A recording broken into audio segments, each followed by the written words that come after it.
This is me, in Breckenridge, Colorado, currently on the run from this guy. And I'm searching for the most beautiful campsite in Summit County, Colorado to do two things. After driving through the Rockies all yesterday looking for a campsite, I found nothing. But I am still determined to take a shower and see a sunset parked at over 11,000 feet elevation and not get a parking ticket. Good morning. I'm Healy, Breckenridge Community Service Officer. I woke up about 30 seconds ago. I just talked my way out of a ticket. I think I've seen better days.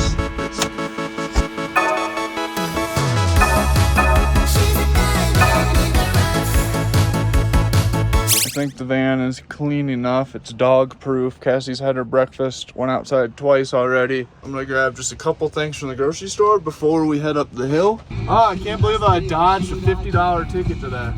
Hell yeah. You're gonna be mad, but I'm leaving you in here. You don't get to come in the grocery store. I don't want to go in there either. I have to put shoes on to go in there. You think I'm happy about that, Cassie? I'm not happy about that. Cassie already let out one big hound dog howl. Oh, there's another. What? The gondola is moving?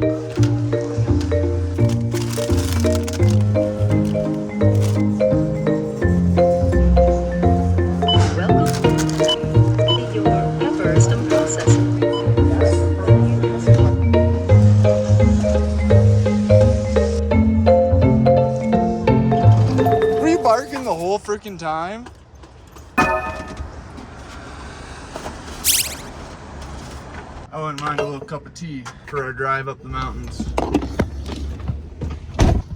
We're gonna start driving up the dirt road. I saw like a couple pictures of what it might look like up there, and there might be some really good views. Driving up the dirt road and heading into the hills is putting it pretty lightly. We're heading into the mountains. We'll be heading up the mountain on a road formerly known as Breckenridge Pass up until the late 1860s, which was originally the nation's highest narrow gauge railroad, running from 1872 until 1938. Colorado spent over $1 million on this 63 miles of railroad. But during World War II, they started pulling up the railroad tracks for resources, and then it was widened for wagons and eventually made suitable for automobiles, which gives people the ability to not only see some of the most beautiful views in Summit County, Colorado, but you also get to see all the history still on the hills. From ghost towns to remnants of lost railroad tracks and even Colorado's famous Baker's Tank. And we'll quickly tell the story on what Baker's Tank is if we ever make it there. I want to get into the mountains and take a shower ASAP. Not only should there be some good views of mountains, potentially Lake Dillon and potentially the city of Breckenridge, the ski resort, but there's also a history up in these hills.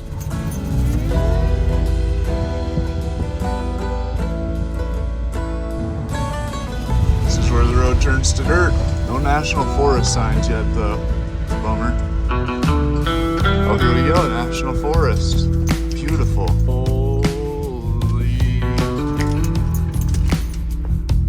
There's the ski resort. There's the town of Breckenridge. Just a... Wow! I didn't even know if there was a lake over here. The stoke over the good view had me not thinking about our main missions and our side quest. I still desperately need a shower. I've been driving for nearly an hour with not a single campsite seen, and the road is getting more narrow as we drive higher up the hill. Time to get down from here. Will I pull the Dan's Van Life special, drive through the mountains for 3 hours, find no campsite? Will I be able to take a shower and be less of a greaseball? Will I be able to find a campsite that has any cell service? And will we find the history in the hills? So this is the campsite I saw on Google. And it's open. I'm gonna see if I have service right here. And if I have really good service, I think we're calling it. So I just drove by a different campsite that was taken, and now this one is taken as well. I'm starting to question if we should have just took that first campsite that was open. Oh, there's the water tower. Baker's Tank. Baker's Tank was the main refill location for the steam engines, purposely placed below streams, making it usable without any pumps or power, just gravity. It was abandoned in 1937, and it was restored in 1958 to preserve and showcase some of the incredible history in the hills above Breckenridge, a Colorado staple for skiing. With that little detour and history session out of the way, we're heading further up the hill looking for that campsite, hoping to find some cell service at it, be able to take a nice warm shower with a mountain view before we cook ourselves some dinner. And while I always appreciate a good drive through the mountains, I'm starting to get a little bit more nervous that we're going to waste our entire day finding no campsite, so I'm going to be stuck in the middle of Breckenridge playing some old school RuneScape by the end of the night. As the roads are getting rougher and rougher as we climb in elevation, my hopes are growing thinner and thinner. And just as it was starting to get rough enough to where I was questioning, turning around and going back to see if that first spot we drove by was open. Not bad, but definitely getting rougher. I saw something I couldn't believe. Down. And just like that, all the driving up the hill was 100% justified and worth it. I know I keep saying this, but that's got to be one of the craziest campsites I've ever seen before. You're gonna stay right there? Are you f***ing kidding me? No! Here I am filming some clip that I lost, probably saying something stupid about how steep the hill was. Now I was worried that I was gonna bottom the van out because the camera doesn't show it very well, but getting into this campsite was pretty sketchy. It was really steep, and on the other side of the hill it was steep the opposite direction. So I was a little bit worried about beaching it in the middle, but I came at it from a pretty good angle, and it turned out going really smooth. We slid just a little bit. The front wheels kind of skidded for about a foot or so, and when a 10,000-pound van is sliding at like 0 miles an hour, that shows how steep it was. And the second thing I was really worried about was digging my back end into the ground where it starts to flatten. Turns out I was having a whole different issue going down that hill that I didn't even know about. My phone died when we first pulled up, so it's kind of dried up now, but as you can see, we are leaving a trail. You might notice that the trail leads to the back of the van, not the middle. We got some issues here. We were at such a gnarly angle that the water came out my breather tube. Made it to camp so we can start tidying things up. First, I want to get everything out of the garage so I can dry that up. I set up camp really quickly because I know I'm getting really close to the end game goals of taking a nice hot shower, eating some dinner in the van, and watching a beautiful sunset at over 13,000 feet overlooking these mountains behind me. Pulled the majority of stuff out of the garage and wiped everything down, tried to get it as dry as I could, and then we're just leaving the doors open for quite a while to let everything air out. And then it's time for me to answer one of the most common questions I get as a van liver, and that's, how do you take a shower?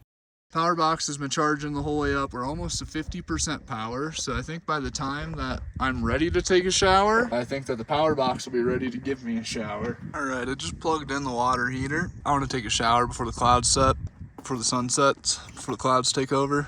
So we're waiting for the water to heat up right now. We're just going to go like this. Bada boom, bada bing. It's going to be kind of awkward. I'm going to be showering with people driving by right here and with people driving by right here. This moment was a long time coming after spending all yesterday looking for a campsite and coming up high and dry, and then spending hours driving up the mountain yet today and starting to lose hope right before we found this campsite pretty much at the top of the pass. The water was hot, the breeze was cold, the views were immaculate, and the setting was a little bit awkward. That was really refreshing and kind of cold. I think I'm gonna wash my feet off with the last bit of hot water using the bin that we gave Cassie a bath in. We're just gonna put her faucet right there and put it on the hot and let her rip. Oh yeah, there's some warm water.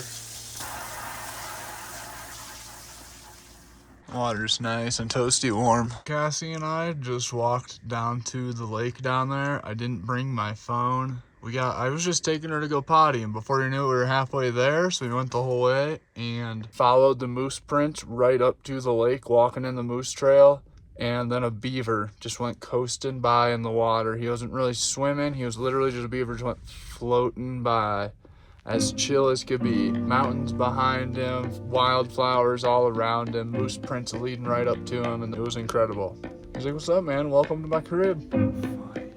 After spending all yesterday driving through the mountains looking for a campsite and finding nothing, resorting to stealth camping in Breckenridge, Colorado, which led me and woke up to the sound of a cop slamming his door outside, to then talking my way out of a ticket just 30 seconds after rolling out of bed, and then spending the majority of today driving through the mountains still searching for a campsite, it's safe to say that this relaxing leftover meal at over 11,000 feet is very much needed. I warm up some of my leftover Chinese chicken that we made in the last video and enjoy it while looking over the mountains. And being that I'm finally having an early supper without a bunch of dishes to do afterwards, there should be enough time to hike up one of the nearby mountains and get ourselves a really good view for the sunset yet tonight. I don't sit out the back and eat like this too often, and this view is the best one to start it off with.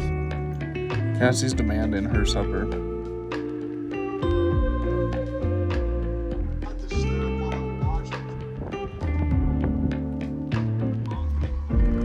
What you doing? You got a bone. Nice, you got a bone.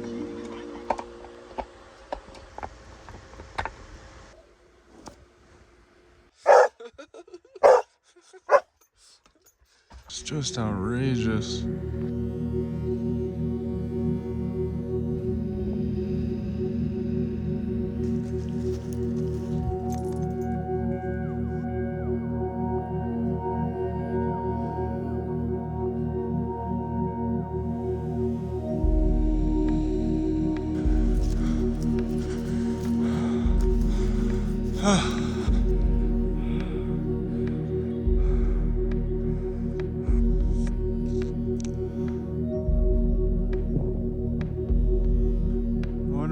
These trees were cut down way up here. I hate to hear it say it, but I just heard something. Cassie did too. About the only animal I'd like to see is a goat.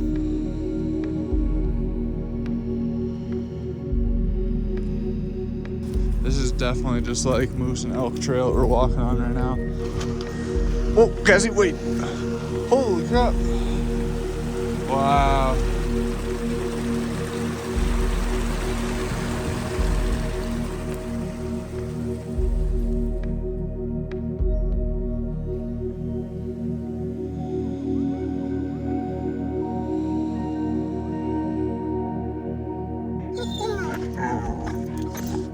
You're being a punk. Why are you being a punk at me?